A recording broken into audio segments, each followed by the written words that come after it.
Happy Wednesday, guys. Today is the day.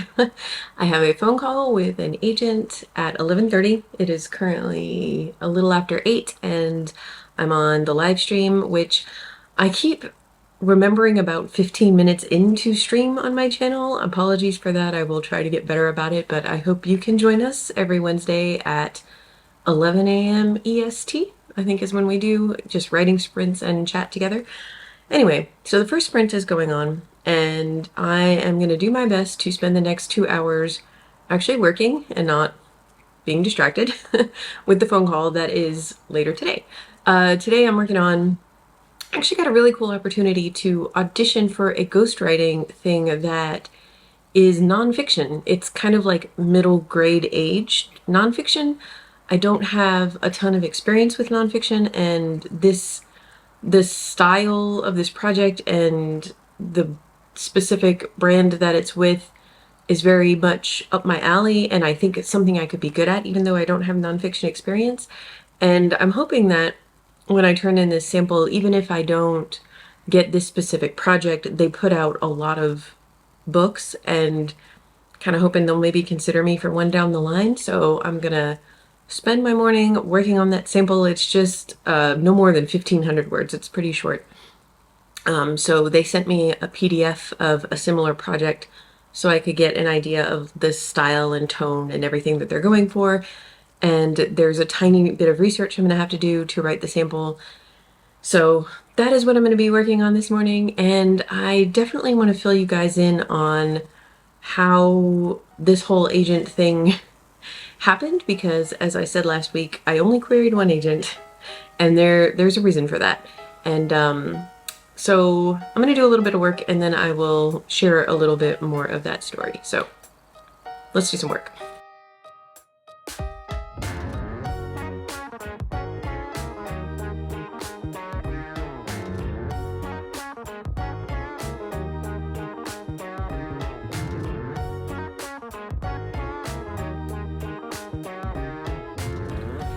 Okay, so the story about this agent is, you guys know I do a lot of ghostwriting and book coaching. Book coaching being an author, I work with authors one-on-one. It usually involves a combination of meeting over Zoom and emailing back and forth. And I just basically help them develop their story. It's kind of like, I'm almost like a silent, not quite co-author because they do the writing, but like a co-pilot to a pilot, you know what I mean? So, okay, you have a book idea. Let's talk about how we're going to flesh this out. Let's brainstorm it, and then let's develop it into an outline if they are plotters. If they're pantsers, we work through that. And they write the draft, and I give them feedback, and, just like going every step of the way along with them. And it's really fun. I love that job. So I have some clients, and there's one in particular that I started working with last spring, like spring of 2020. Wait, what year is it? Spring of 2022. And this client had an agent already, was not published yet, and wanted to work with me to develop their book so that their agent could put it on submission. So, we've been working together for over a year now, and that agent was heavily involved with the whole process. And so that meant we all had lots of Zoom meetings together, and there was just a lot of communication back and forth between us. And this agent is a really great agent. And sometime last fall, so after about 6 months of this, we were talking about something separately, and they happened to mention, querying them if when I had a project ready to query. And I was like, well, dang, because in my head I was already gonna do that. But having this person encourage me to do that was like pretty motivational to say the least, because as we all know, querying is brutal right now, and anything I could do to even just like jump the line a little bit was, like I said, motivational. But by far the biggest thing here for me was this. Ever since Sarah retired, my biggest concern about finding a new agent was that I felt like I had really lucked out with Sarah in a way, because over the years I have come to know so many authors and agents who end up not working out together. And it's not because the agent is a bad agent or the author is not a good author. It's just because they weren't a good match. Their communication styles just didn't align, or the editorial and editing styles didn't align. And that's valid. I really mean this. It's not that the agent or the author is not good at what they're doing. They just weren't a good match, a good fit for each other. And Sarah was my first agent, the only agent I ever had, and all of that just like really clicked for us. I always had a really great relationship with her for almost 11 years. And I thought, this is the one thing that with querying, as brutal as it is right now to find an agent, I was genuinely looking forward to querying. I like querying and I like going on submission. I think it's fun. Maybe that's weird. I don't know. I enjoy it. Even the rejections, I'm not going to say they don't sting a little bit, but it's just part of the process, and I like it. So I was looking forward to that part. My problem was that even if an agent offered, and even if we had a phone call and I asked all the questions you're supposed to ask, you just don't really know how you're gonna work together until you've worked together. You know what I mean? And I was like, what if I don't luck out again like I did with Sarah and end up with somebody where it just really clicks? Well, guess what? This agent and I have been working together with this client, this mutual client, for like a year now. I know exactly their communication style, and we've been through rounds of editorial notes, so I know that as well. And it's great. Everything's great. Like, I already know I will work well with this person because I have been working with this person for a year. It's like we both got to do a almost like a test run of what it would be like if I was this person's client. That's just like an amazing relief to me, and that is the reason why obviously I queried them first, because I've had that in my head since last fall. If and when I finish anything and it's ready to go, I'm going to this person because I know they're a great agent and I know how we work together. And I felt as confident as I could based on that interaction we had last fall that I would stand a pretty good chance of maybe getting an offer of representation. I was really prepared for something like them reading the book and saying, okay, this shows promise. Here's some notes. It's not quite ready for me to want to offer yet, but so I don't know. But happily, like I shared in the vlog last week, they asked to schedule a call today and then said, just to not keep you in suspense, I'm going to be offering representation. So hooray. I do still have some questions on the call, like some of the usual questions I don't need to ask because, like I said, I don't have to ask about their editorial style or their communication style because I already know what it is. But, like how subrights function at this agency, because every agency seems to be a little different.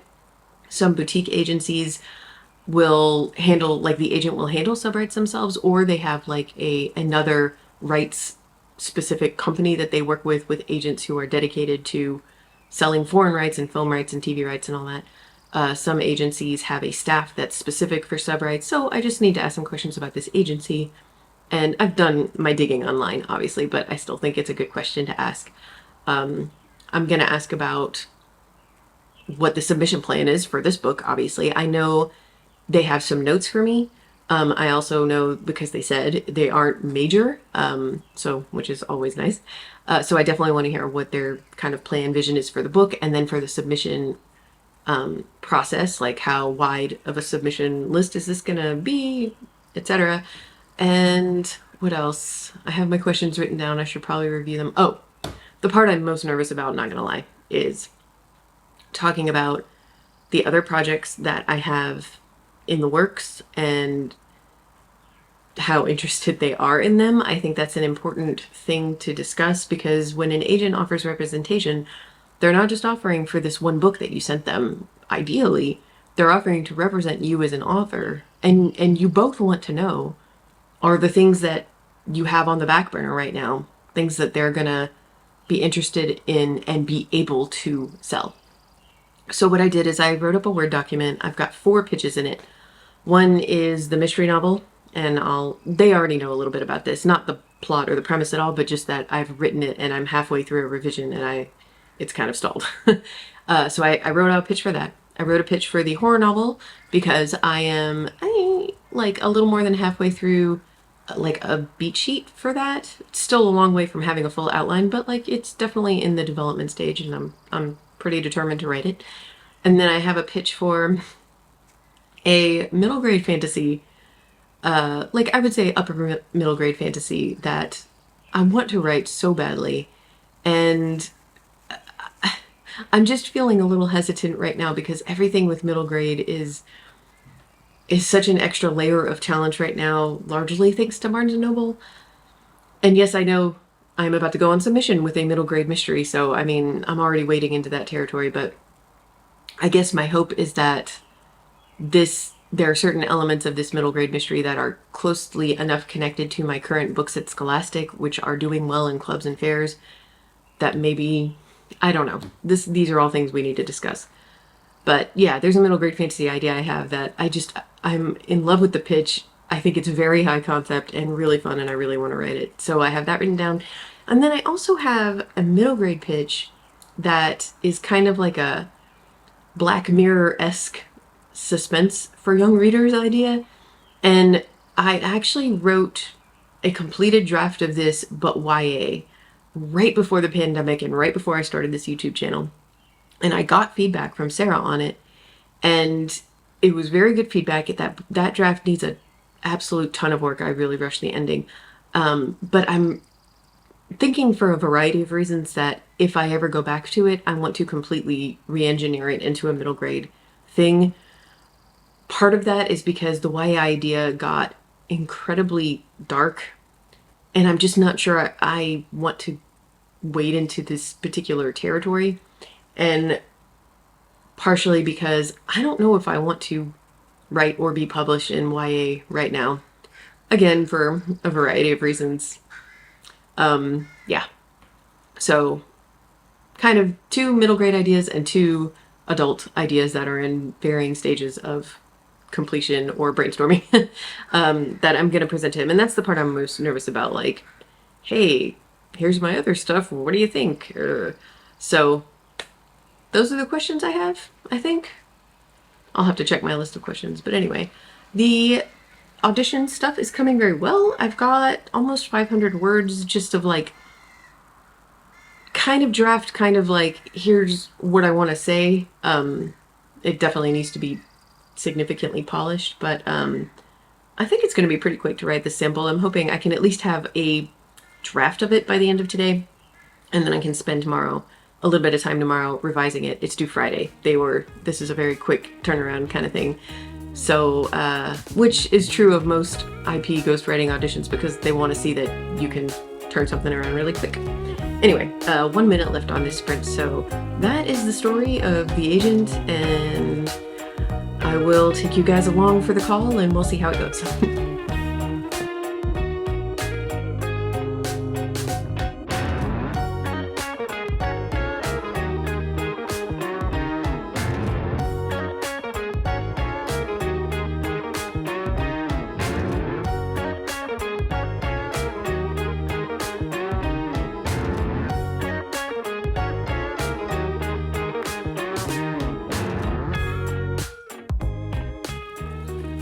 So it's about half an hour before the call. I've been working on the audition sample, with the exception of a slight break to take Rosa out. And I've got 800 words in this document. Again, the total is 1,500. And I think I actually have all the information I need there. And now I just need to like expand it. And I'm looking at the PDF they sent me, and it's like I said, this is nonfiction for kids about a specific topic.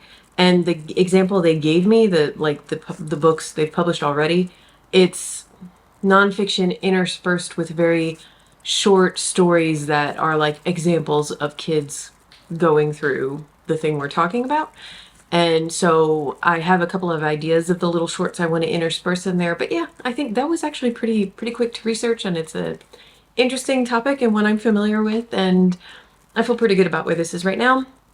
And I was just in the middle of working on it, and I thought to myself, wait a minute, what if this agent asks me questions about my book and I've forgotten my own story? Which I know sounds ridiculous. It has not been that long. But seriously, I have not read that book since I sent that query, which was back in May. And so now I think what I'm going to do is stop with the sample packet for now and just spend the next 20 minutes or so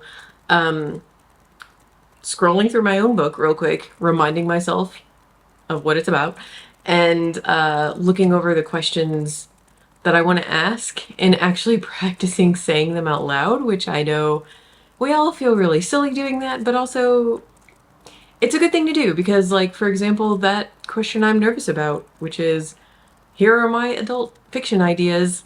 Would you be interested in representing those as well? I know I just said it, but I don't know. I feel like I need to actually practice saying it, so that's what I'm gonna do next. And then it'll be time for the call.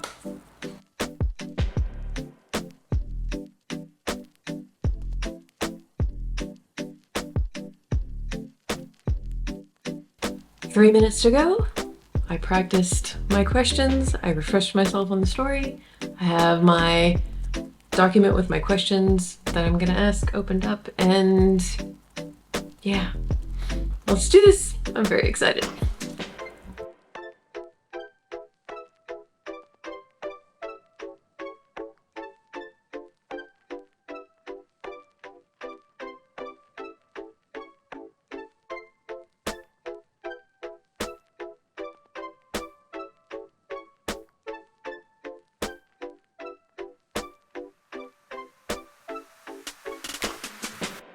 Bye.